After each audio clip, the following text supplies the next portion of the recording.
देश में unlock part 1 की शुरुआत होते ही अपराधी भी पूरी तरह सक्रिय हो गए हैं।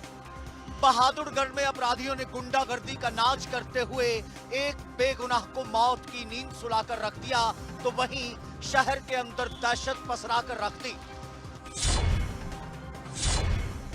खून से लथपथ ये शख्स है सुरेंद्र, जो बहादुरगढ़ के तहत पड़ते गांव बराही का रहने वाला है और फाइनेंस का धंधा करता है, जिस पर इसी के गांव के रहने वाले कुछ लोगों ने जानलेवा हमला करते हुए न सिर्फ गोलियां दागी, बल्कि बेरहमी से चाकू भी सुरेंद्र के आर पार कर दिया। मरने से पहले सुरेंद्र फाइनेंसर ने उस पर हमला करने वालों के नाम भी बताए। प्रीति बोलू भंडारी कड़े के है मेरे गांव के बराई के भंडारी बोलू प्रीति इनके बापू के नाम के है हमारे दाने से मेरे जाना करके जय भगवान। वारदात उस वक्त की है जब फाइनेंसर सुरेंद्र अपने दफ्तर में बैठा हुआ था कि 3 लोग आए और उस पर गोलियां दागी और साथ ही चाकू घोंप उसकी जिंदगी का किस्सा तमाम कर दिया। घटना के बाद अपराधी किस्म के लोगों ने विनोद के दफ्तर के बाहर ही एक बाइक सवार शख्स को रोका और तमंचे के दम पर उसकी बाइक छीनी और उसी पर बैठकर फरार हो गए।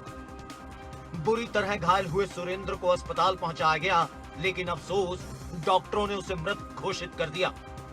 घटना की खबर पा मौके पर पहुंची पुलिस ने अपनी कार्रवाई करते हुए शव को कब्जे में ले उसकी पोस्टमार्टम की कार्रवाई को अंजाम दिया, तो वहीं इस कत्ल की वारदात को अंजाम देने वाले 3 लोगों को वह जल्द ही काबू कर लेने का दावा भी कर रही है।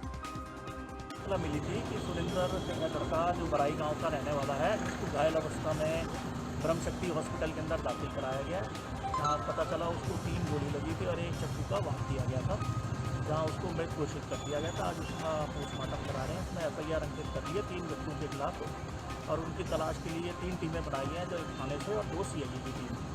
साइबर का जो है वो मैं स्वयं देख रहा हूँ।